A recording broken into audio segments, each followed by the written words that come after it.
வாய் கனகத்திரளே போற்றி, கைலை மலையானே போற்றி போற்றி. சரி, கருமண கச்சை கடவுள் வாழ்க, அருந்தவர் கருளும் ஆதி வாழ்க, அச்சம் தவிர்த்த தேவகன் வாழ்க, நீச்சலும் ஈர்த்தாட்கொள்வோன் வாழ்க, சூழிரு துன்பம் துடைப்போன் வாழ்க, எய்தினர் கவரமுதளிப்போன் வாழ்க, கூரில் கூத்தொடு குனிப்போன் வாழ்க, பேரமை தோழி காதலன் வாழ்க, ஏதிலர் ஏதிலம் இறைவன் வாழ்க, காதலவ கைப்பினில் வைப்பூ வாழ்க, நச்சர வாட்டிய நம்பன் போற்றி, பிச்சமை ஏற்றிய பெரியோன் போற்றி, நீற்றொடு தோற்ற வல்லோன் போற்றி, நாள் திசை நடப்பன நடை கிடப்பன கிடை நிற்பன நெறியீச் சொற்பதம் கடந்த தொல்லோன், உள்ளத்து உணர்ச்சியும் கொள்ளவும் படான், கண் முதல் காட்சியும் இல்லோன், விண் முதல் பூதம் வெளிப்பட வகுத்தோன், பூவில் நாற்றம் போர்ந்துயர்ந்தெங்கும் ஒளிவர நிறைந்த மேவிய பெருமை, இன்றென கிளிவந்து அருளி அழிதரும் ஆக்கை ஒழிய செய்த உண்பொருள், இன்றென கிளிவந்து இருந்தனன் போற்றி, அழிதரும் ஆக்கை செய்தோன் போற்றி, ஊற்றிருந்துள்ளம் கழிப்போன் போற்றி, ஆற்றா இன்பம் அலர்ந்தலை செய்ய போற்றா ஆக்கையை பொறுத்தல் புகழோன், மரகத குவவல் மாமணி பிறக்கம் மின்னொளி கொண்ட பொன்னொளி திகழ, திசைமுகன் சென்று தேடினர் கொளித்தும், முறையொளி ஒற்றி முயன்றவர் கொளித்தும், ஒற்றுமை கொண்டு நோக்கும் உள்ளத்து முடிஞ்சிச்சு. அப்போ மேலே போயிட்டு இருக்குது. சரி, அது முடிஞ்சு. ஓகே, அதை கட் பண்ணி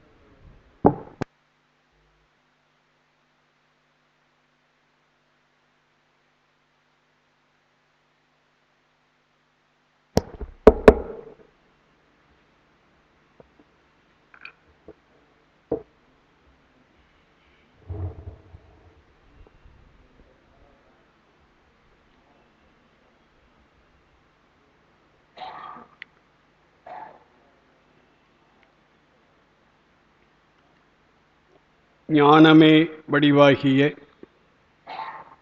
எல்லாம் வல்ல நம் பெருமானுடைய திருவடி கமலங்களை மனம் மொழி மெய்களால் வணங்கி, இந்த மண்ணிலே வாழுகின்ற வாழ்முறையினை காலந்தோறும் உணர்த்தி வருகின்ற திருக்கயிலாய ஞான பரம்பரை ஞானாசிரிய பெருமக்களுடைய பொன்னார் திருவடி கமலங்களை மனம் மொழி மெய்களால் வணங்கி, இந்த நல்ல இடத்திலே நல்ல நேரத்திலே காஞ்சிபுரம் சிவஞான அருள்நெறி அறக்கட்டளை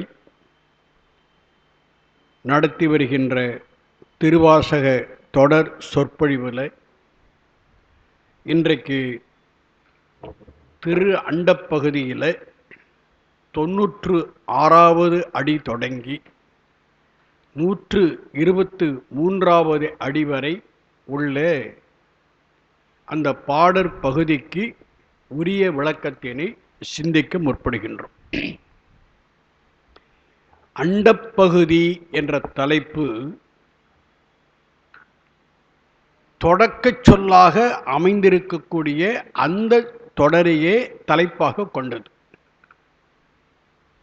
அண்டம் என்ற சொல்லுக்கு பே உரு என்று பொருள்.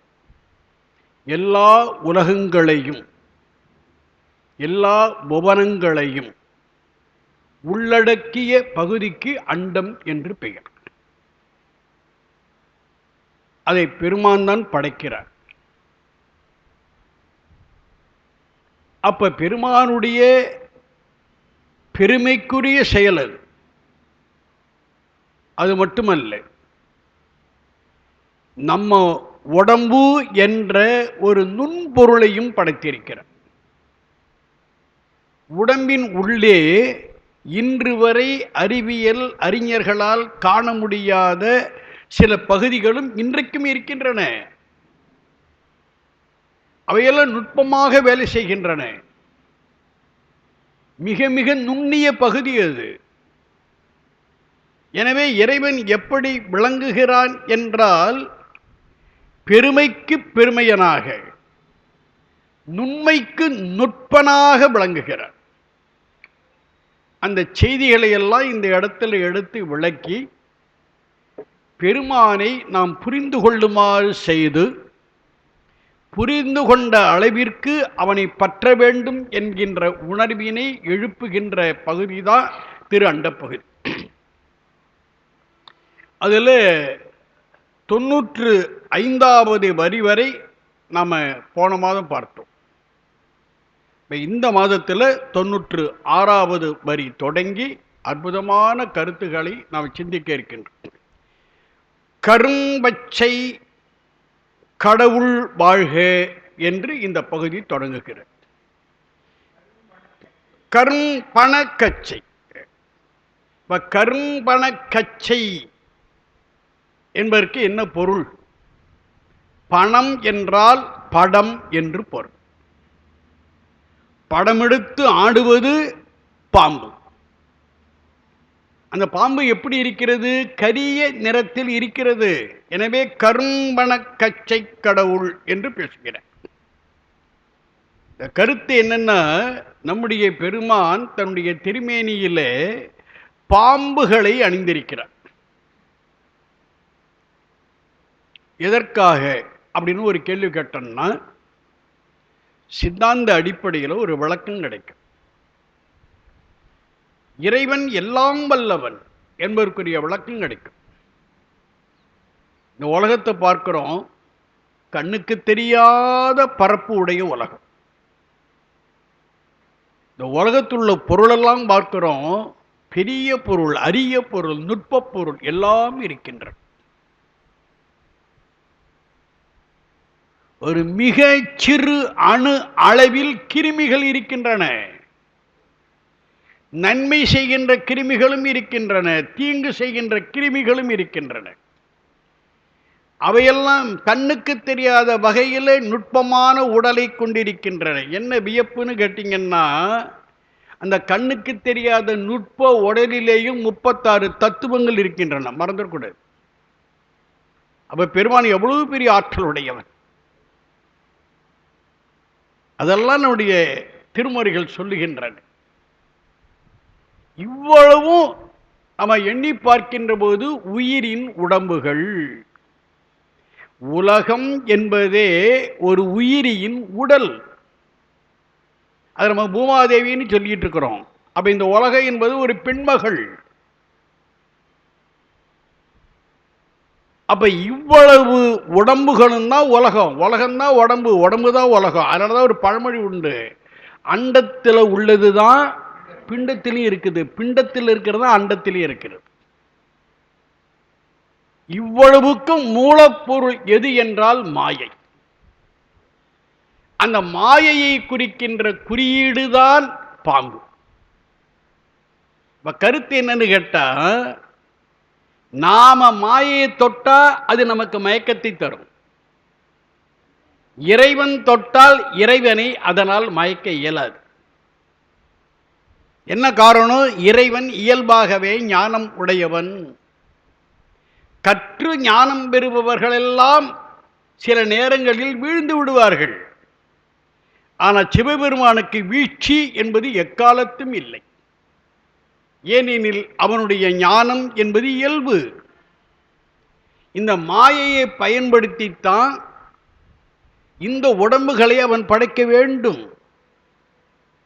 இந்த உடம்புகள் என்பது என்ன என்று ஆராய்ந்து பார்த்தால் எல்லாம் சட அறிவு கருவிகள். சட அறிவு கருவிகள் எல்லா உடம்புகளும். இந்த சட அறிவு கருவியை கொண்டுதான் உயிர்கள் பற்றக்கூடாததையெல்லாம் பற்றி கொண்டு போடாத ஆட்டமெல்லாம் போடுகின்றன. காரணம் மயக்கம், அறிவு குழப்பம், தெளிந்த அறிவு கிடையாது. எனவே மாயை நம்மை மயக்கவும் செய்யும். ஆனால் இறைவனை ஒரு காலும் அதனால் மயக்க இயலாது. இந்த கருத்தை விளக்குவதற்குத்தான் பெருமான் தன்னுடைய உடம்புல பாம்புகளை அணிந்திருக்கிறார். அதை சொல்லுகின்ற போது கரும்பண கடவுள் கச்சை என்று பேசுக. கச்சைன்னா இடுப்புல அணிந்து கொள்வது, ஆடை நெகிழாமல் இருப்பதற்காக, இடுப்புல ஆடையை இறுக பிணிப்பதற்காக மேல கட்டுவதா கச்சை. இன்னைக்கு அதை பெல்ட்னு சொல்றோம். கச்சைன்னா வழங்காது, தமிழர்களுக்கு வழங்காது.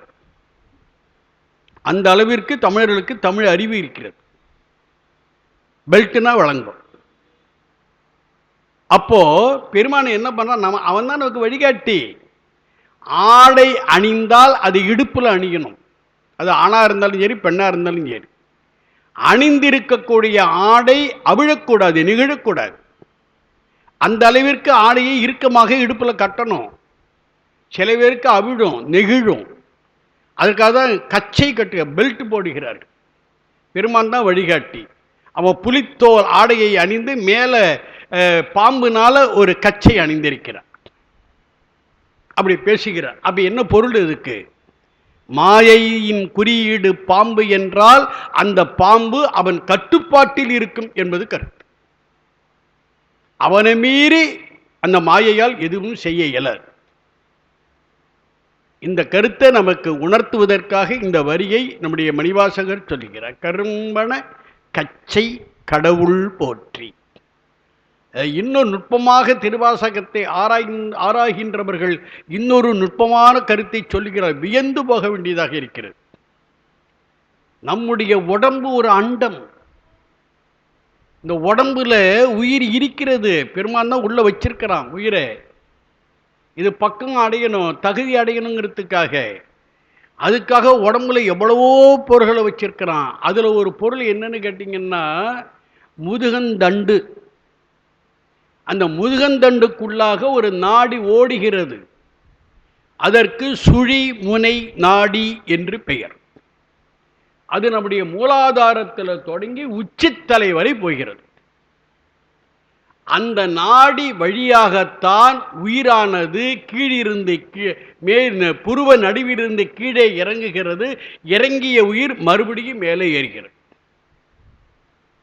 இறங்குகின்ற நேரமெல்லாம், இறங்கி ஏறுகின்ற நேரமெல்லாம் நாம உழைக்கின்ற நேரம், விழிப்பாக இருக்கின்ற நேரம்.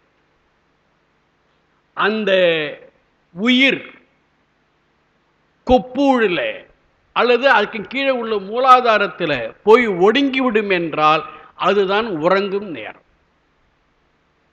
உழைப்பும் உறக்கமும் தான் மனித வாழ்க்கை.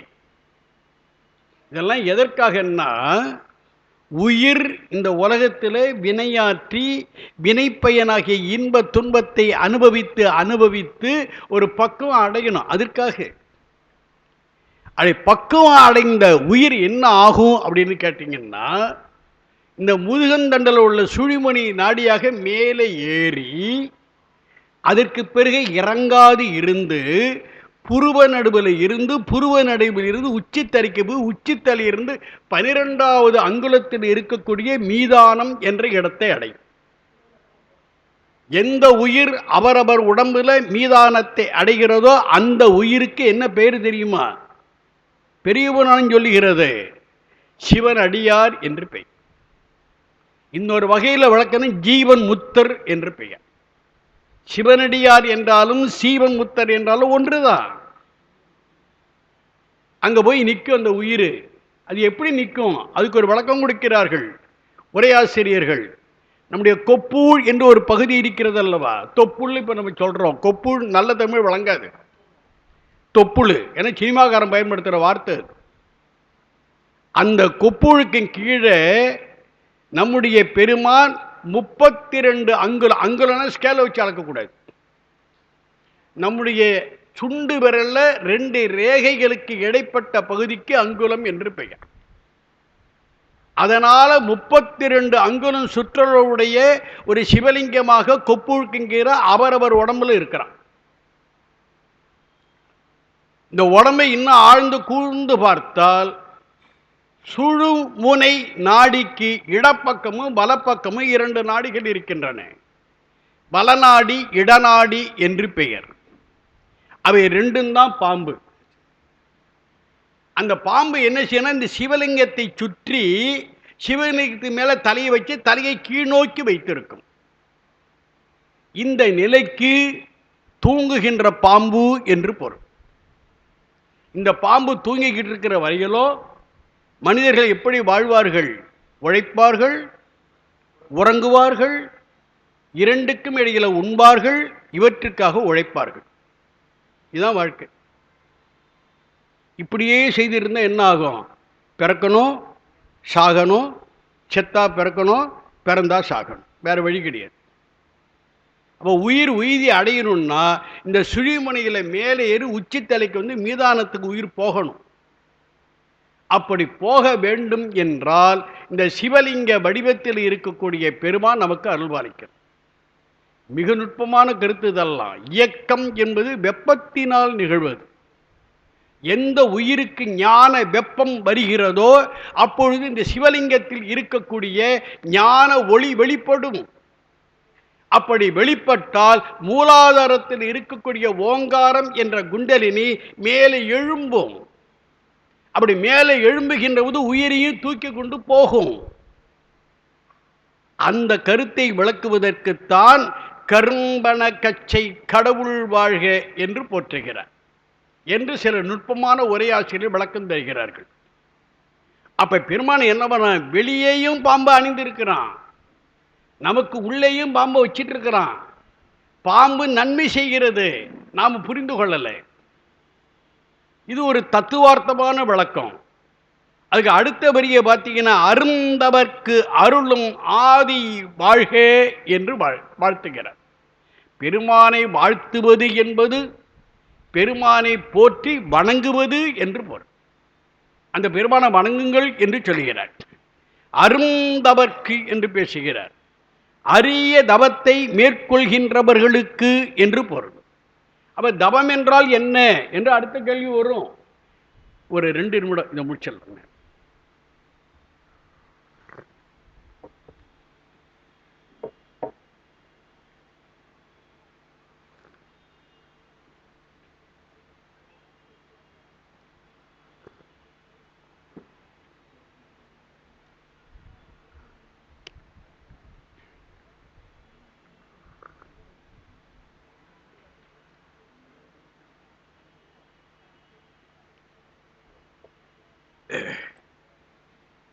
அப்போ தவம் என்றால் என்ன?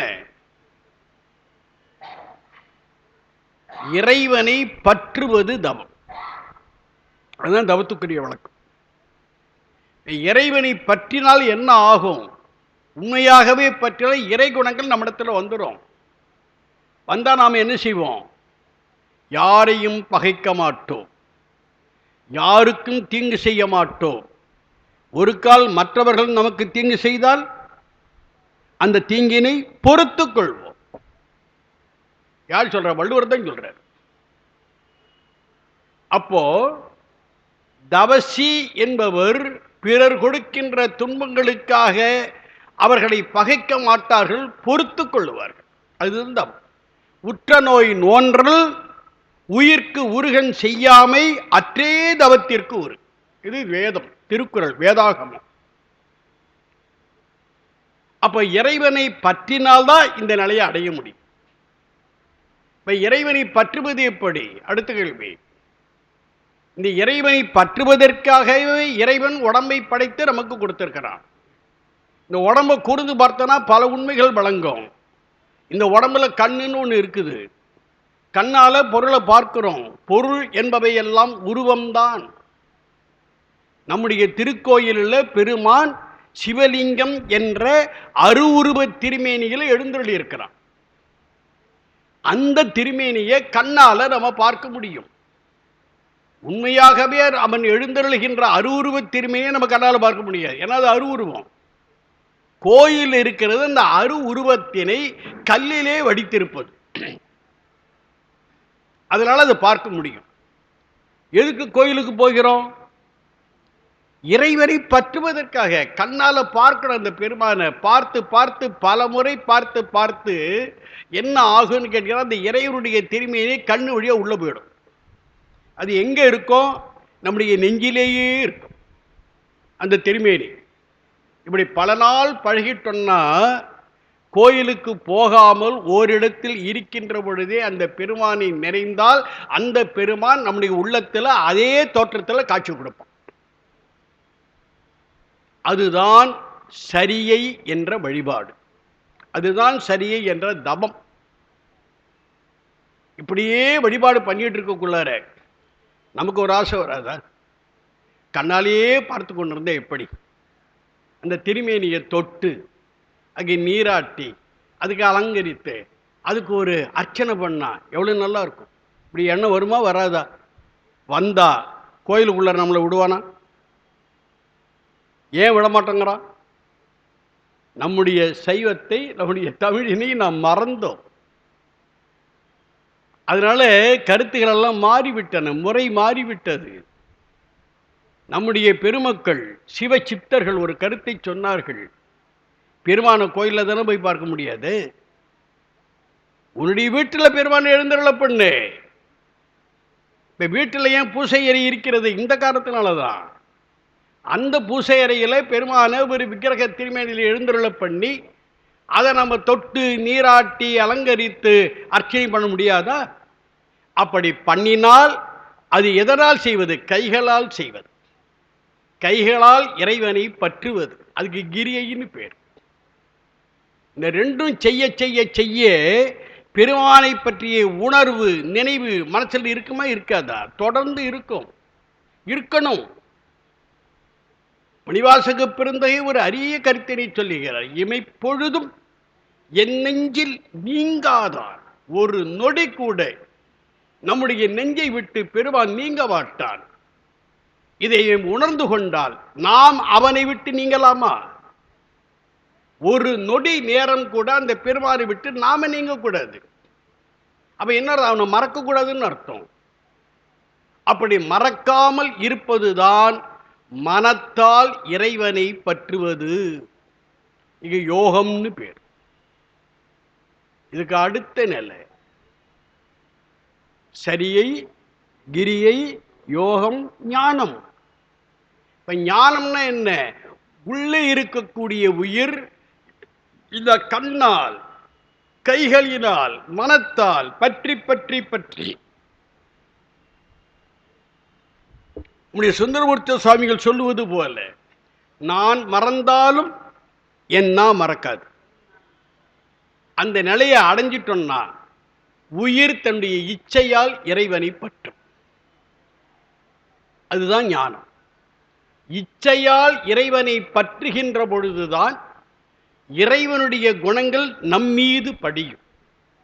அந்த குணங்களை நம்மால் பெற முடியும். அதற்குத்தான் ஞான தவம் என்று பெயர். அப்ப தவம் என்ற சொல்லுக்கு என்ன பொருள் என்றால், கண்ணால் பற்றுகின்ற சரியை, கைகளால் பற்றுகின்ற கிரியை, மனத்தால் பற்றுகின்ற யோகம், இச்சையால் பற்றுகின்ற ஞானம். இந்த நாலும் தான் தவம். ஆமா, இறப்பு அழியாத தவம் அது. அதைத்தான் இங்க சொல்லுகிறார், அருந்தவம் என்று பேசுகிறார். இப்படி தவம் செய்கின்றவர்களால் அரிய தபசிகள். அந்த தபசிகளுக்கு பெருமான் என்ன செய்கிறான் என்றால், அருந்தவர்க்கு அருளும் ஆதி வாழ்க, அவர்களுக்கு அருள் பாலிக்கிறான். எப்படி? ஆதினா தோற்றம்னு அர்த்தம். அவர்களுக்கு காட்சி கொடுத்து தோன்றி அருள் பாலிக்கிறான். பெரிய புராணத்தை படிச்சோன்னா இந்த கருத்தெல்லாம் வழங்கிடும். அதை சொல்லுகிறார். அதை எடுத்து சொல்ல, அச்சம் தவிர்த்த சேவகன் வாழ்க. அடுத்த வரி, இது ஒரு அருமையான வரி. இது அச்சம்னா பயம்னு அர்த்தம். நாம பயப்படுறோமா இல்லையா? எல்லாரும் பயப்படுகிறோம். என்ன காரணம்? அசுர சக்திகள் உலகத்தில் உலவுகின்றன. அதனால நம்ம பயப்படுகிறோம். எந்த நேரத்தில் எவன் என்ன பண்ணுவானோ பயம் இருக்கத்தான் செய்கிறது.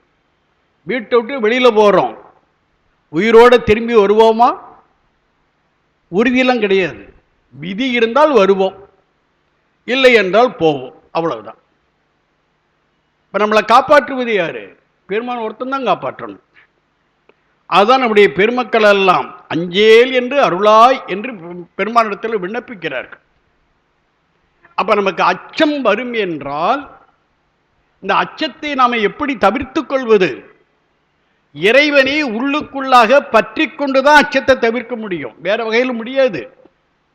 ஏனெனில் அச்சம் என்பது ஆணவத்தினுடைய கீழ்நோக்குகின்ற செயற்பாடுகளில் ஒன்று.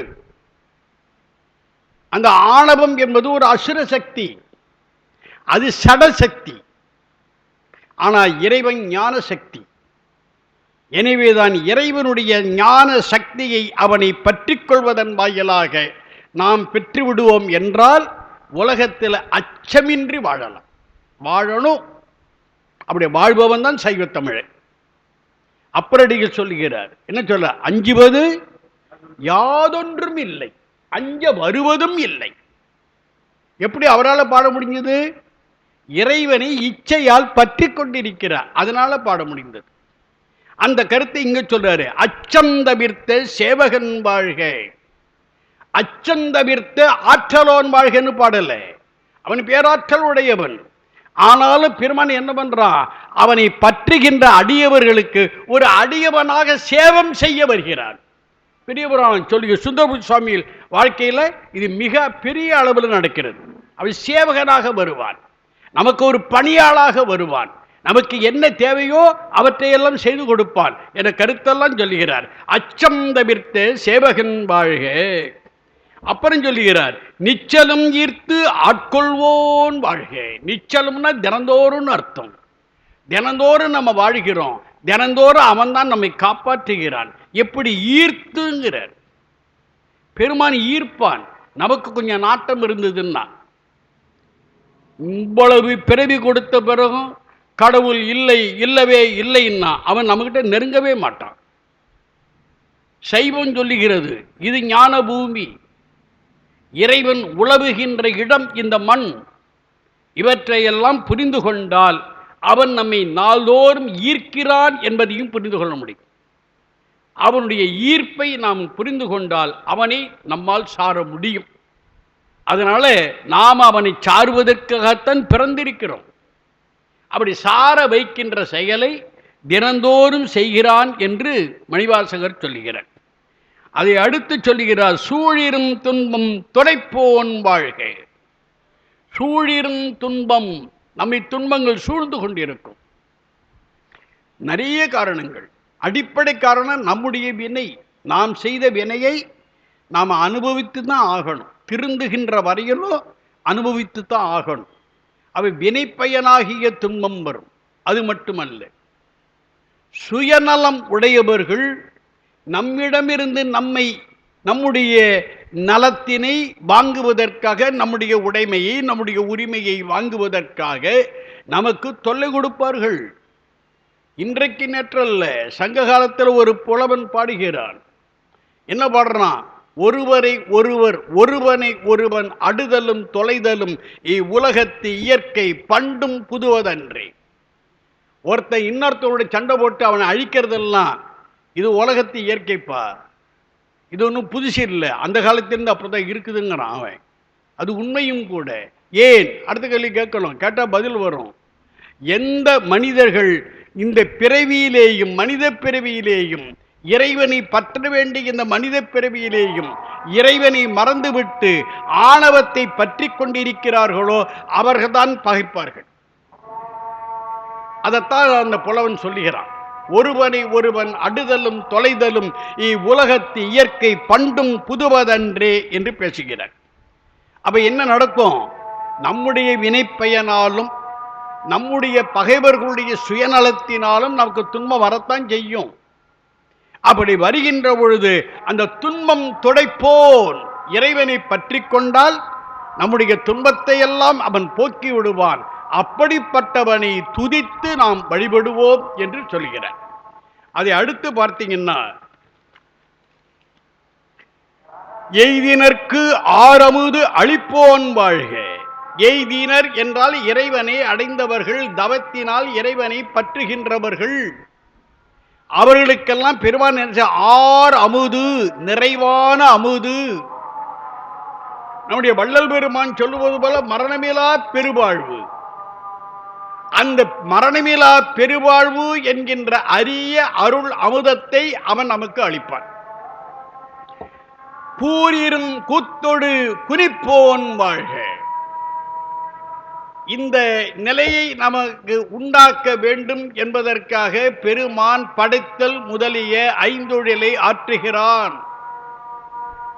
எப்படி ஆற்றுகிறான் என்றால் ஏவுதல் கருத்தாவாக இருந்து ஆற்றுகிறான். அவன் ஏவுதல் கருத்தா என்றால் இறைவி இயற்றுதல் கருத்தா. அவன் ஆணைப்படி செயற்படுகின்றவர்கள். அப்படி அவன் ஆணைப்படி அவள் செயற்பட வேண்டும் என்றால் அவரிடத்தில் ஒரு ஊக்கத்தை கொடுக்கணும். அந்த ஊக்கம்தான் ஐந்தொழில். அது இங்கு சொல்றாரு. கூர் இரு கூத்தோடு கூறிரும் கூத்தோடு குறிப்போன் வாழ்க என்று பேசுகிறார். அவர் கூர் இருட்கூத்தோடுங்கிறார். இதெல்லாம் நுட்பமான கருத்து. பெருமான் எப்ப நடனமாடுகிற திருமுறைகள் நள்ளிருளில் நட்டம் பயின்றாடும் நாதன். ஏன் சார் நள்ளிருளில் ஆடுகிறான், பகல் ஆடக்கூடாதுன்னு? எப்போதும் ஆடிக்கொண்டுதான் இருக்கிறான். ஏன் இந்த இருள் என்ற கருத்தை சொல்லுகிறார் என்றால் இருள் என்பது உயிருக்குரிய கேவல நிலை. அனாதி கேவலம் ஆதி கேவலம் என்றெல்லாம் சித்தாந்தம் பேசும். பிறப்பதற்கு முன்னதாக நாம் இருந்த நிலை அனாதி கேவலம். பிறந்த பின்னால் ஒவ்வொரு முறை பிறந்து இறக்கின்ற பொழுதோ நாம் அடைகின்ற நிலை கேவல நிலை. அது ஆதி கேவல நிலை என்று பெயர். அந்த இருளில் கிடக்கக்கூடிய உயிரானது ஆன்மாவதை மீண்டும் பிறப்படுத்தி இறைவனை அடைய முயற்சி செய்ய வேண்டும் என்றால் அவன் மீண்டும் இந்த உயிர்களை உடலோடு படைக்கணும். அதனால்தான் கூறிருட்குத்தொடு குனிப்போன் வாழ்கிற. குனித்தல் என்றால் வளைதல் என்று பொருள். கூத்து என்றாலே வளையணும். கண்ணு வளையணும், கையை வளையணும், கால் வளையணும், உடம்பெல்லாம் வளையணும். அதுதான் கூத்து. பெருமான் நடராச திருமேனியிலிருந்து அப்படித்தான் ஆடிக்கொண்டிருக்கிறான்.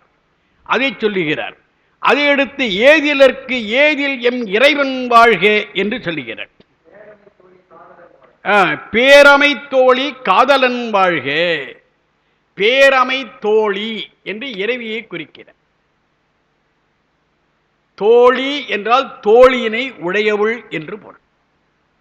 பேரமை தோழி என்பது மூங்கில் போன்ற தோழியினை. தோல் என்பது என்னன்னு கேட்டீங்கன்னா இந்த முழங்கையிலிருந்து மேலே ஏறி இந்த உடம்போடு இணைகிறது அல்லவா, அது வரையிலும் உள்ள பகுதிக்கு இருந்தால் தோல்னு பேர்.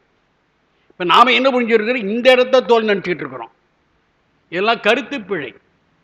நீங்கள் போர்க்காலத்தில் உள்ள தோல் தட்டுதான் இங்கே தான் தட்டுவான், இப்படி தட்ட மாட்டான். இங்கே தான் தட்டணும். இதுதான் தோல். எந்தோல் வீசி அதுதான். அந்த 8 தோள்களை உடைய பெருமானுடைய இது இந்த பகுதி தான். எப்படிங்க? ஆமாமா, அது எப்படி முடியும்? அது வருது இல்ல. எவ்வளவு நுட்பமான தமிழ் இது, எவ்வளவு செய்யும். அப்போ பெண்களுக்கு இந்த நம்ம கூர்ந்து பார்த்தா தெரியும், ஆண்களுடைய தோளுக்கும் பெண்களுடைய தோளுக்கும் வேறுபாடு உண்டு. இங்கெல்லாம் முறுக்கு ஏறும் ஆணுக்கு, பெண்ணுக்கு அதெல்லாம் நடக்காது.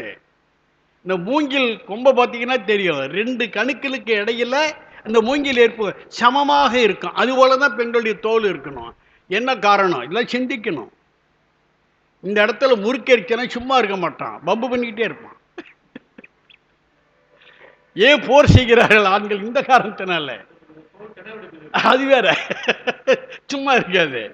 ஆனா பெண்ணினுடைய தோல் இப்படி இருக்கிறதுனால தான் அவள் என்ன செய்யறா, வீட்டுக்கு வேண்டிய காரியங்கள்லாம் பண்ணிக்கிட்டே இருப்பார். இதெல்லாம் ஆழ்ந்து பார்த்தீங்கன்னா தெரியும். பெண்ணு வேலை செய்வது போல ஒரு ஆணினால் வேலை செய்ய முடியாது. அதுக்கு என்ன காரணம்? தோல் அமைப்பு தான் காரணம், வேறு காரணம் இல்லை. அதெல்லாம் இங்க சொல்றாரு. பேரமை தோழி என்று இறைவியை பேசுகிறார். அப்ப ஆழ்ந்து பார்த்தீங்கன்னா ஆணுடம்பு அறிவுக்கு உரிய உடம்பு, பெண்ணுடம்பு செயலுக்கு உரிய உடம்பு. இந்த நுட்பத்தெல்லாம் புரிந்து கொள்ளலாம். எல்லா பெண்களுக்கும் வழிகாட்டி இறைவிதான். எனவே அந்த இறைவியினுடைய காதலன் யாரு? நம்ம சிவபெருமான் தான். அப்ப காதல் நல்லதுன்னு புரியுது இல்லை, காதல் வாழ்க. மகாகவி பாரதி பேசலாம், காதல் காதல் காதல் காதல் போயின் காதல் போயின் சாதல் சாதல் சாதல். நீ ஏன் உலகம் இப்படி இருக்கு? இந்த உண்மையெல்லாம் தெரியாதனால இருக்குது. காதல் என்றால் அது சாதிக்குள்ளாக பண்ணணும். என்ன கருத்து? ஆணுக்கும் பெண்ணுக்கும் காதல் வரக்கூடாது, சாதிக்குள்ளாக காதல் வரணும். இந்த மாதிரி கருத்தெல்லாம் நம்ம பொருந்தாத கருத்தெல்லாம் வச்சிருக்கோம். அதுதான் இன்னைக்கு குழப்பமே. சமுதாயம் இப்படி இருக்கிற காரணம் அதுதான். அந்த கருத்தெல்லாம் தவிடுபொடி ஆக்குகிறார் மணிவாசகர். பேரமை தோழி காதலன் வாழ்க. இந்த காதலன், காதல் என்ற சொல்லுக்கு ஒரு அரிய பொருள் இருக்கிறது. கா, காதல், காமம், கா, அதனுடைய வேர் சொல்லு க, காவிலிருந்து தோன்றுவது கமம். தொல்காப்பியம் என்ற நம்முடைய முந்தை இலக்கணம் சொல்லுகிறது, உரிச்சு உரியல்ல பேசுகிறது, கமம் நிறைந்து இயலும். கமம் என்றால் நிறைவு என்று பொருள். அது என்ன நிறைவு? உயிர் என்றாலே அது குறைபாடு உடையது. அந்த குறையை நீக்கிக் கொண்டு நிறைவு பெறுவதற்காகத்தான் இந்த உலகத்தில் பிறவி எடுக்கிறது. அது ஆணுடம்பா இருந்தாலும் சரி, பெண்ணுடம்பாக இருந்தாலும் யாரு குறை உடையது. ஆணுடம்பில் என்ன குறை? பேணுமை என்ற குறை இருக்கும். பெண்ணுடம்பில் என்ன குறை? ஆளுமை என்ற குறை இருக்கும். இந்த குறை நீங்கணும்னா ஆணும் பெண்ணும் ஒன்னா சேரணும். ஆணும் பெண்ணும் ஒன்னா சேரணும்னா காதல் இருந்தால் தான் நடக்கும். காதல் இல்லைன்னா நிறைவு சேர முடியாது. சேர முடியாது மட்டுமல்ல, நிறைவு அடைய முடியாது. அப்ப என்ன கருத்து? நான் புரிவதற்காக ஒரு செய்தி சொல்றேன். இந்த காதலாவது கத்திரிக்காவதுங்க நீங்க கதை போயிட்டு இருக்குது. என்ன ஆகுதுன்னா ஏற்பாட்டு திருமணம் நடக்கின்றன. நல்ல எண்ணத்துல தான் கல்யாணம் பண்றனுங்க. ஆனால் என்ன நடக்குதுங்கிறத புரிந்து கொள்ளணும். திருமணம் நடக்குது, ஒரு ஆண்மகன் அந்த பெண்ணுக்கு தாலி கட்டுறான். அந்த பெண்ணை பற்றி எல்லாம் தெரிந்து கொண்டு கட்டுகிறானா? சரி, அந்த பெண்ணு கழுத்தை நீட்டுறாள். தனக்கு தாலி கட்டுறவன் எப்படிப்பட்டவன் எல்லாம் தெரிஞ்சுக்கிட்டு தான் கழுத்தை நீட்டுறாள். அப்ப என்ன ஆகுதுன்னா, பெரும்பாலும் திருமணம் முடிந்த உடனே எலியும் பூனையுமாக வாழ்வார்கள். சில காலம் பிரச்சனை அதிகமாக போயிடும்.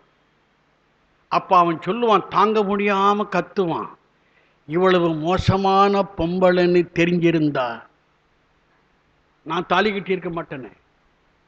அவ சும்மா இருப்பாளா? அவ பதில் கொடுப்பா, இவ்வளவு துப்பு கட்ட ஆம்பளைன்னு தெரிஞ்சிருந்தா நான் கழுத்தை நீட்டி இருக்க மாட்டேனே. அப்ப என்ன தெரியுது? இவனுக்கும் அறிவு கிடையாது, அவளுக்கும் அறிவு கிடையாது. மொத்தத்தில் உயிருக்கு அறிவு கிடையாது. இதைத்தான் நாம புரிந்து கொள்ளணும். அப்ப எது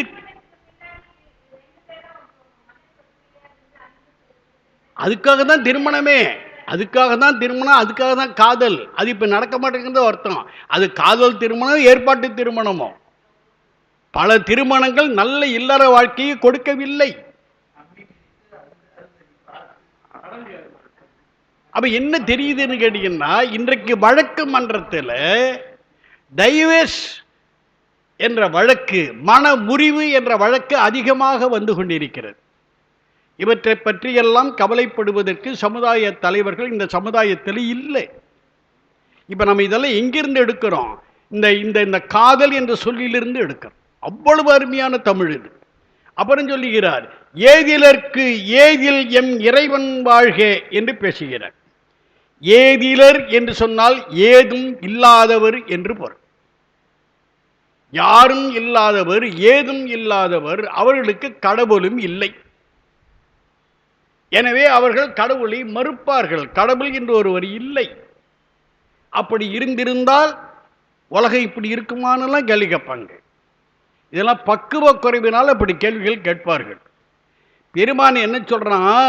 ஏதிலர்க்கு ஏதில் எம் இறைவன். கடவுளை அறியாதவர்களுக்கு அவன் அருள்வாளிக்க மாட்டான் என்பது கருத்து. ஏன் சார் கடவுள் என்ன பாரபட்சம் ஏன் காட்டுறாரு? அவர் பாரபட்சம் காட்டல. எந்த உயிருக்கு தகுதி வருகிறதோ அந்த உயிருக்கு பக்குவத்தை கொடுப்பார், அருளை கொடுப்பார். பக்குவம் பெறாத உயிருக்கு அவர் அருள் தர மாட்டார். ரொம்ப நுட்பமான கருத்து இது. இது எது போல, நல்ல குளிர்காலம், குளிர்னால உடம்பு நடுங்குது. அப்ப என்ன செய்யறார்? கிராமத்தில் தீ காய்வார்கள். தீயை மூட்டி அந்த வெப்பத்தில் குளிரிலிருந்து தங்களை காத்துக்கொள்வார்கள். அப்ப எப்படி தீ காயணும்? ரொம்ப கிட்ட போய் உக்காந்தார், சூடு ஏறிடும். ரொம்ப தொலைவில் போய் உட்காந்தா வெப்பம் வரவே வராது, கிடைக்காது. அகலாது அணுகாது தீக்காய்வார் போல. இதெல்லாம் ரொம்ப நுட்பமான கருத்து. ஆமா, புரியுது இல்ல? இந்த நுட்பம்லாம் தெரியாத சுந்தரர் தான், அல்லது தெரிந்தும் இதை பொருட்படுத்தாத சுந்தரர் தான் ரொம்ப பெருமாட்ட ரொம்ப நெருக்கமாகி நான் தம்பிரான் தோழர் நினைத்து கொண்டு பெருமான்கிட்ட ஒரு வேண்டுகோள் வைக்கிறாரு. அந்த சங்கிலி வருவா,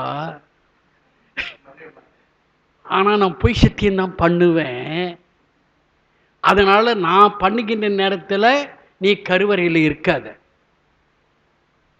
ரொம்ப நெருக்கத்தினால பேசின பேச்சு. பெருமான் அதை ஏற்றுக்கொள்வானா? எவ்வளவு நெருங்கினாலும் அவன் நேர்மையாளர், செம்மையாளர்.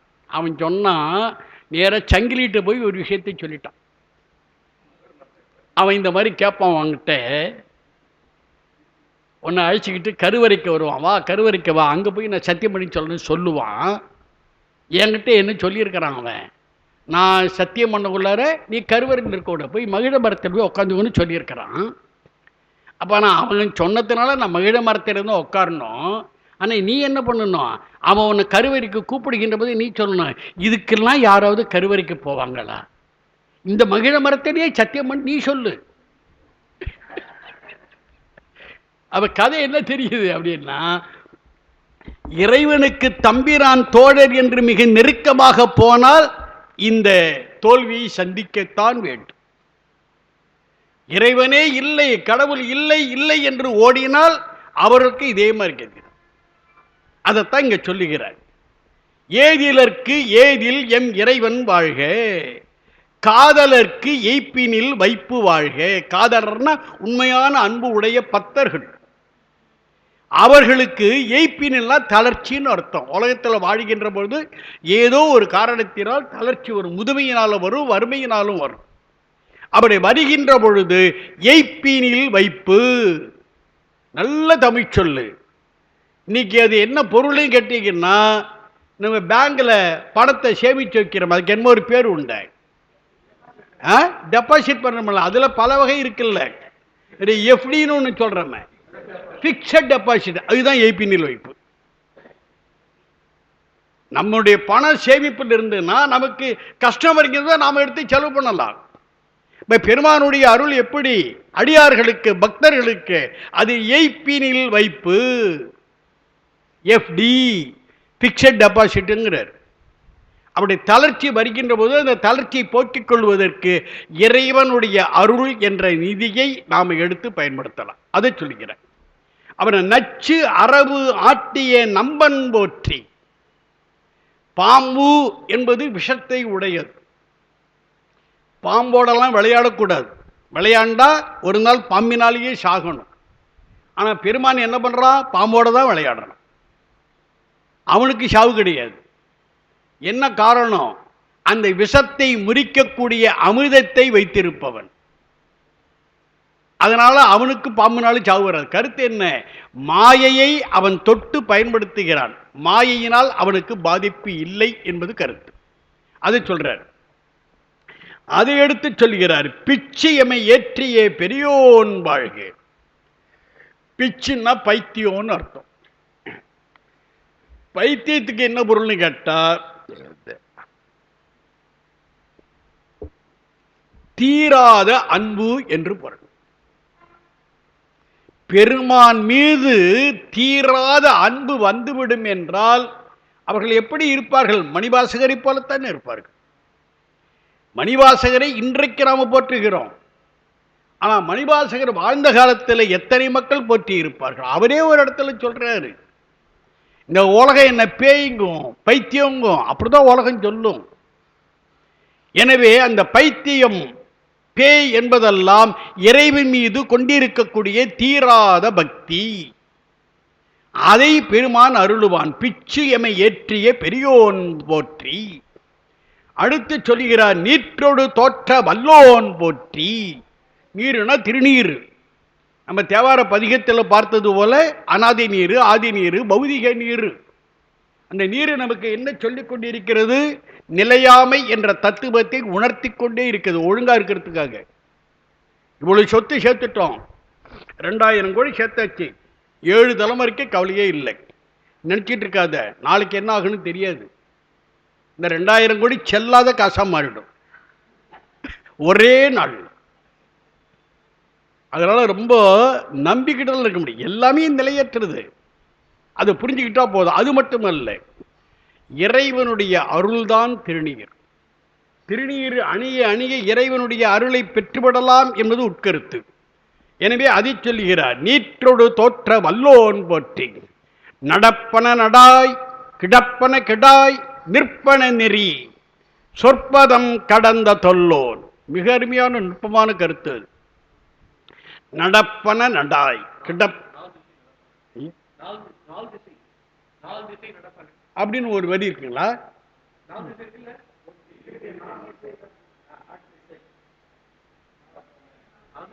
இல்ல, இதுல இல்லைங்க, இந்த புத்தகத்தில்.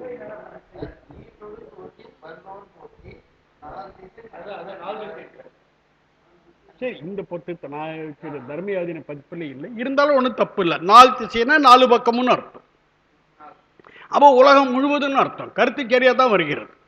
உலகம் முழுவதும் அவன் பெருமாள் என்ன பண்றான்னா, நடப்பன நடாய் அப்படின்னா உடம்புகளை தோற்றுவிக்கிறான் என்று பொருள், படைக்கிறான் அர்த்தம்.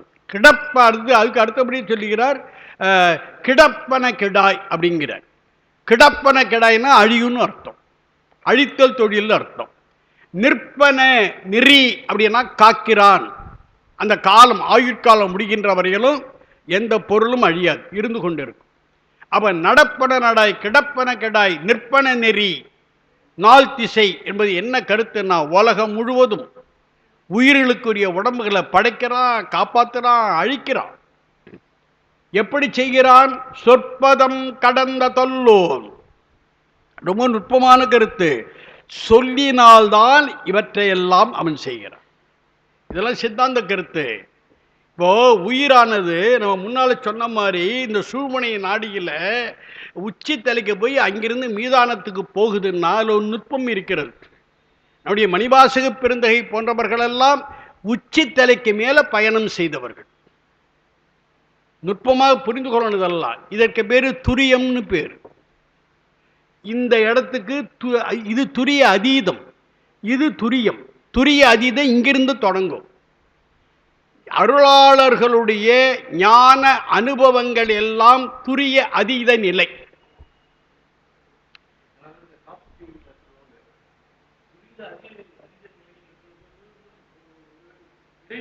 வராது.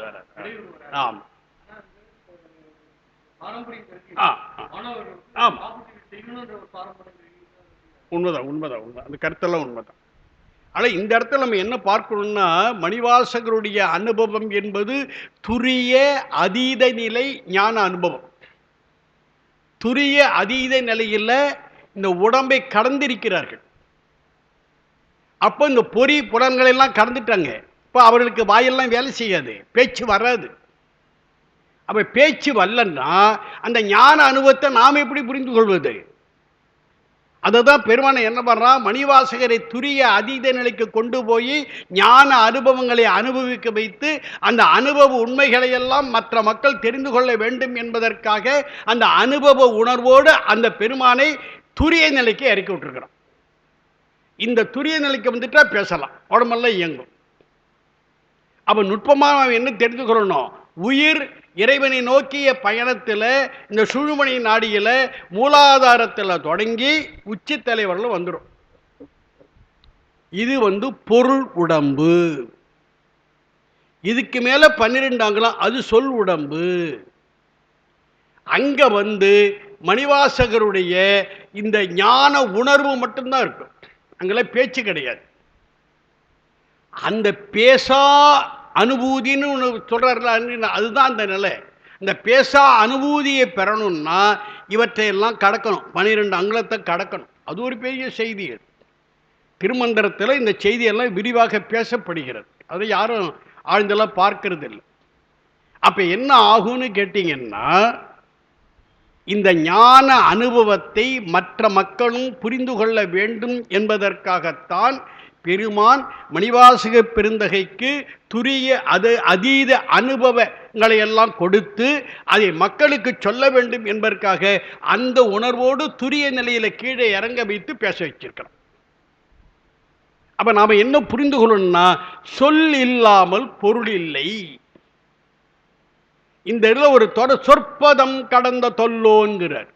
சொல்லுன்னா என்ன, பதம்னா என்ன? ரெண்டும் ஒண்ணுதான். இலக்கணத்துல நன்னூல்ல பதவியல்னு பேரு, தொல்காப்பியத்தில் சொல்லியல்னு பேரு. ரெண்டும் ஒன்று தானே. ஆனாலும் ரெண்டு சொல்லியும் பயன்படுத்துகிற மணிவாசகர். அப்போ அதுக்கு என்னன்னா நுட்பமான வேறுபாடு தெரிந்துக்கணும். சொல்லு பதத்துக்கு பக்குவத்துக்கு வந்தால் பொருளாக மாறிடும். சொல்லிலிருந்தா பொருள் வரும். இன்னும் ஆழ்ந்துச்சு எவ்வளவோ உண்மைகளை கண்டுபிடிக்கலாம். சொல் என்பது ஓங்காரம். சொல்லினுடைய அடிப்படை ஓங்காரம். அந்த ஓங்காரம் தான் மொழியாக வெளிப்படுகிறது. அப்படி மொழியாக வெளிப்படுகின்ற பொழுது முதலாக தோன்றிய இயற்கை மொழி தமிழ். நீ ஆழ்ந்து பார்த்தீங்கன்னா உலகத்தில் உள்ள மொழிகள் எல்லாம் தமிழின் திரிவு மொழிகள். தமிழ் ஒன்றே இயற்கை மொழி. வள்ளல் பெருமான் பக்கம் பக்கமாக எழுதுற தமிழ் என்ற சொல்லுக்கு இட்ட உரை என்ற தலைப்புல பக்கம் பக்கமாக எழுதுறார். இதெல்லாம் படிப்பதற்கு ஆள் இல்லை. அதுதான் பெரிய பிரச்சனை. இப்போ கருத்து என்னன்னு கேட்டீங்கன்னா, இந்த இடத்துல சொற்பதம் கடந்த தொல்லோன், சொல்லையும் கடக்கிறான். சொல்லு ஒரு பக்குவத்துக்கு வந்து பொருளாக வெளிப்படுகிறது இல்லையா, அதையும் கடந்திருக்கிறான். தத்துவங்கள் உருவாவதற்குரிய சொற்களை எல்லாம் கடந்த பெருமான் அவன் யாரு? தொல்லோன், மிக மிக பழமையானவன். அவன் எந்த காலத்தில் வெளிப்பட்டான் என்று யாராலும் சொல்ல முடியாது. எனவே சைவ சமயம் என்றைக்கு தோன்றியது என்று வரலாற்று ரீதியாக காலமெல்லாம் காட்டவே முடியாது. ஒரே ஒரு கருத்து தான், பெருமானே நீ என்று உண்டோ அன்று நானும் உண்டு, தமிழும் உண்டு. அவ்வளவுதான். சைவமும் உண்டு. அந்த கருத்தில் பார்க்கணும். அதைத்தான் இங்க சொல்லு. சொற்பதம் கடந்த தொல்லோன், உள்ளத்து உணர்ச்சியில் கொள்ளவும் படான். உலகத்தில் உள்ள உணர்ச்சிகளை எல்லாம் நம்முடைய மனத்தில் கொள்ளுவது போல இறைவனை நம்முடைய உள்ளத்தில் அப்படி மற்ற பொருள்களைப் போலெல்லாம் உணர முடியாது. அப்புறம் சொல்லுகிறார், கண்முதல் புலனால் காட்சியும் இல்லோன். இந்த ஊனக்கண்ணை கொண்டெல்லாம் இறைவனை தரிசிக்க முடியாது. அதுக்கு சொல்றாரு, விண்முதல் பூதம் வெளிப்பட வகுத்தோன். விண்முதல் வானம் முதலான 5 பூதங்களை பெருமான் தான் படைத்து உருவாக்குகிறார். ரொம்ப ரொம்ப நுட்பமான செய்தி. நம்முடைய இப்படி போற பக்கம் இவர் சொல்லிட்டு போயிட்டாரு. எல்லா அருளாளர்கள் 4 பெருமக்களும் தங்களுடைய திருமுறைகளில் 5 பூதங்களை பற்றி நிரம்ப பாடியிருக்கிறார். அதில் ரொம்ப நுட்பமான முக்கிய கருத்து எதுன்னு கேட்டிங்கன்னா, ஞானசம்பந்த பெருமானுடைய திரு எழுகூற்றிருக்கை ஓரொரு வாயிலே. அதை நான் படிக்கின்ற போதுதான் பூதம் எப்படி தோன்றியது என்ற உண்மை எனக்கு விளங்கியது. சம்பந்த பெருமான் தெளிவா பாடுறாரு. ஆனா பொருள் கொள்வதற்கு தான் ஆள் இல்லை. ஓரூர் ஆயினை அப்படின்னா என்ன அர்த்தம்? பரத்தில் உள்ள பெருமானே, நீ எங்களுக்காக அருவத்திருமேனி, அருவுருவத்திருமேனி, உருவத்திருமேனி என்று படிப்படியாக எடுத்து நடராசர் என்ற ஒப்பற்ற திருமேனியிலே நீ எழுந்தருளினாய் என்பது அவருடைய கருத்து. அப்படி எழுந்தருளி என்ன செய்தாய்? மானாங்காரம் என்பது ஒரு தத்துவம். 36 தத்துவங்கள் ஒரு தத்துவம். அதுதான் 5 பூதங்களுக்குரிய மூலப்பொருள். அந்த மானாங்காரம் என்ற மூலப்பொருள் ஈர் இயல்பாய் 2 இயல்புகளும் உள்ள நுழைச்ச உடனே பல்வேறு விகிதங்களில் உள்ளே நுழைத்தாய். நுழைத்த உடனே என்ன வந்துச்சு? ஒரு விண்முதல் பூதலம், வானம், காற்று, தீ, நீர், மண் என்ற 5 பூதங்களும் படிப்படியாக தோன்றின. தோன்றிய அந்த 5 பூதங்களை கொண்டுதான் உலகத்தில் உள்ள எல்லா உருவங்களும் அமைந்திருக்கின்றன. அந்த உருவங்கள் எல்லாம் இயங்க வேண்டும் என்றால் அதற்கு 2 தேவை. ஒன்று இருப்பு, இன்னொன்று இயக்கம். இதைத்தான் சைவ சித்தாந்தம் சொல்லுகிறது, அடிப்படை கோட்பாடாக சொல்லுகிறது. அதுக்கு சர்க்காரியவாதம் என்று பெயர். என்னைக்கு இந்த பெயரை வச்சானோ அன்றையில்தான் நமக்கு கருத்தை வழங்கலை. ஏன்னா அது தமிழ் என்று நினைத்து கொண்டிருக்கிறோம். எது தமிழ்? இருப்பு இயக்க கோட்பாடு. அது என்ன பொருள்? எது இருக்கிறதோ அதுதான் இயங்கும். எது இயங்கிக் கொண்டிருக்கிறதோ அதுதான் இருக்கும். மனிதர்கள் எப்பொழுது இருப்பார்கள்? இயங்குகின்ற வரையிலும் இருப்பார்கள். இயக்கம் உடலிலே நின்றுவிடும் என்றால் அழிந்து விடுவார்கள். தமிழினம் ஏன் தாழுகிறது? இயக்கம் இல்லை. உலகத்தில் செய்ய வேண்டிய இயக்கத்தை தமிழர்கள் செய்யவில்லை. எனவே அவர்கள் அழிவை நோக்கி சென்று கொண்டிருக்கிறார். இதான் சைவ சித்தாந்த ரீதியாக நாம் பார்க்க வேண்டிய பார்வை, வரலாற்று பார்வை இதுதான். அதனால தான் இந்த உண்மையை நாம் சொல்கிறோம். விண்முதல் பூதலம் வெளிப்பட வகுத்தோர். அப்ப அடிப்படையில் என்ன இருக்குன்னா வெப்பமும் குளிர்ச்சியும். அந்த ஈரியல்பு என்பது என்ன? வெப்பமும் குளிர்ச்சியும். குளிர்ச்சி இருந்தாதான் பொருள் இருக்கும். அளவுக்கு மீறினால் அழியும். வெப்பம் இருந்தால் தான் இயங்கும். அளவுக்கு மீறி வெப்பம் வந்தால் கருகிடும். அளவுக்கு மீறி குளிர்ச்சி இருந்தால் பொருள் அழியும். அளவுக்கு மீறி வெப்பம் இருந்தால் பொருள் கருகும். ரெண்டும் அழிவு தான். அளவோடு இருக்கணும். இந்த உண்மையை தெரிந்து கொண்டால் இந்த உடம்பினை நோய்படுவதிலிருந்து நம்மால் தடுத்து விடலாம். அளவுக்கு மீறிய வெப்பம் நோய், அளவுக்கு மீறிய குளிர்ச்சி நோய். அப்ப நம்ம தெரிந்து கொள்ளணும். வெப்பம் மிகுந்தா என்ன பண்ணணும், குளிர்ச்சி மிகுந்தா என்ன பண்ணணும் தெரிஞ்சுக்கணும். எல்லாம் திருமுறையில் இருக்கின்றன. நாம் அதெல்லாம் புரிந்து கொள்ளது நம்முடைய குறைபாடு. உன்னால் ஒன்றும் குறையில்லை என்று பெருமானை நோக்கி நம்முடைய பெருமக்கள் சொல்லுவதெல்லாம் 100க்கு 100 உண்மை. அவன் நமக்கு என்னென்னலாம் தேவையோ அவற்றையெல்லாம் படித்து கொடுத்துட்டான். அதை புரிந்து பயன்படுத்தாத நம்முடைய குறைபாடை தவிர அவனுடைய குறைபாடு அல்ல. அந்த வகையில் தான் இதை பார்க்கணும். விண்முதல் பூதம் வெளிப்பட வகுத்தோர் பூவில் நாற்றம் போன்று உயர்ந்து எங்கும் ஒழிவு அற நிறைந்து மேவிய பெருமை இன்று எனக்கு எளிவந்தருளி. ரொம்ப அருமையான கருத்துக்கள். பூவில் அது பக்குவம் அடைஞ்சி தேன் உருவாயிடுச்சுன்னா வாசனை வெளியில் வந்துடும். அந்த வாசனை எங்கு பார்த்தாலும் பரவும். அந்த வாசனையை பிடிச்சி தான் இந்த பூச்சிகள் எல்லாம் பூக்கிட்ட வந்து சேரும். இப்ப பெருமான் எப்படி இருக்கிறான்? எங்கு பார்த்தாலும் நீக்கமர நிறைந்திருக்கிறான். ஏனெனில் அவனுடைய அருள் என்ற தேன் உருவாகி விட்டது உயிரினங்களுக்காக. எனவே அவனுடைய வாசனை, இறை வாசனை, சிவ வாசனை உலகம் முழுவதும் பரவி இருக்கிறது. மூக்கு உள்ளவர்கள் வாசனை பிடிப்பார்கள், இல்லாதவர்களால் ஒன்றும் பண்ண முடியாது. எனவே இவர் சொல்லுகிறார், ஒளிவரை நிறைந்து மேவிய பெருமை, இது எங்கு பார்த்தாலும் நிறைந்திருக்கிற அது உன்னுடைய பெருமை. அந்த பெருமையை நீ என்ன பண்ணினாய்? இன்று எனக்கு எளிவந்தருளி, என்னுடைய பக்குவம் கருதி எனக்காக நீ எதிரே தோன்றினாய். தோன்றி என்ன செய்தாய்? அழிதரும் ஆக்கை ஒழியச் செய்த ஒன்பொருள். இந்த யாக்கைனா உடம்புன்னு அர்த்தம். இந்த உடம்பு எப்படி?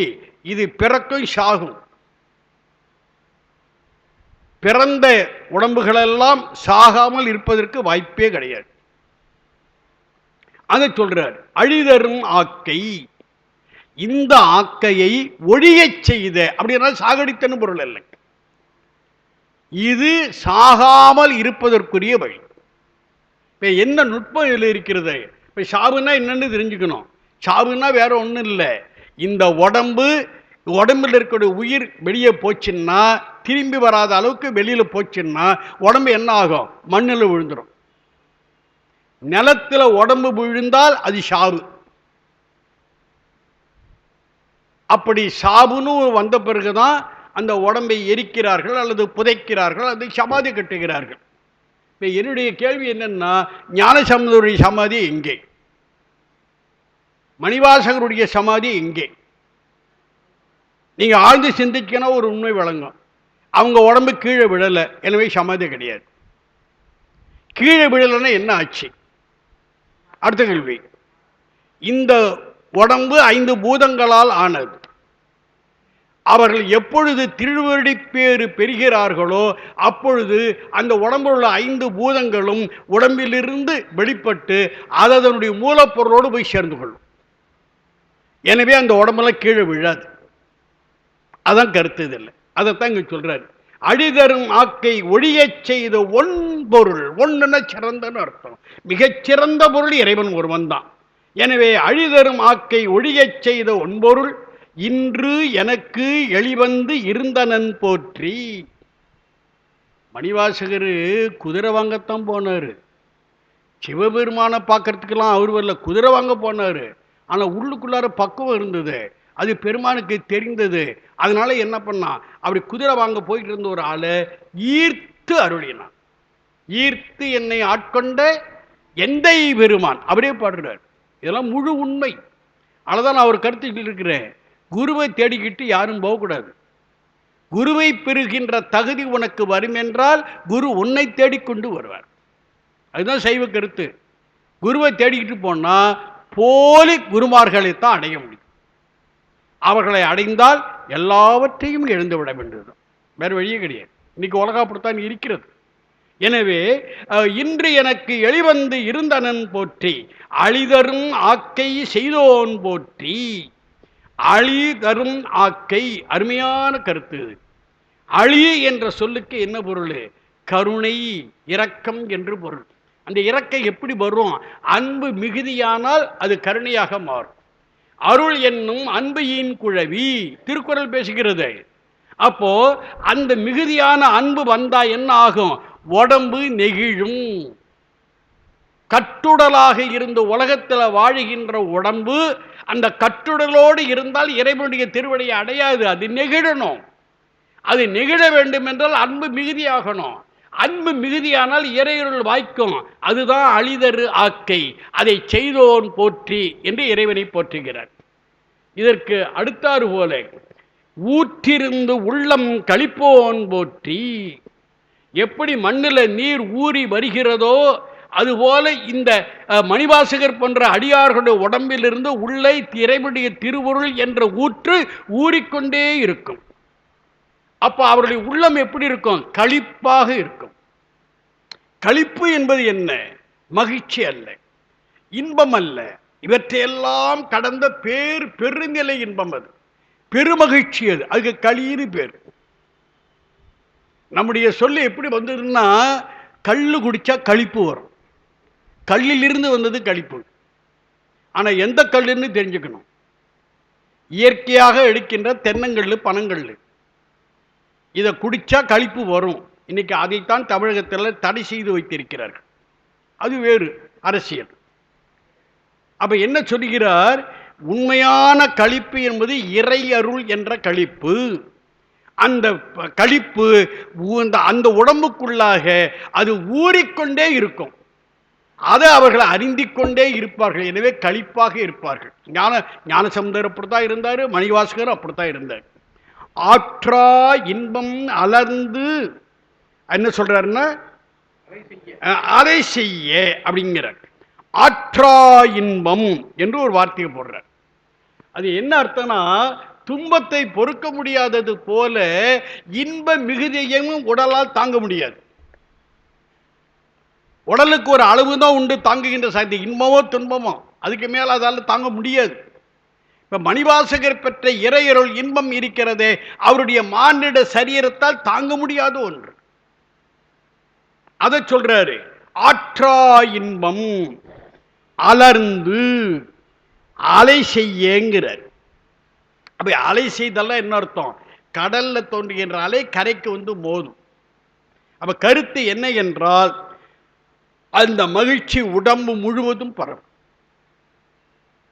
மணிவாசகர் இன்பமே வடிவாக ஆனவர்.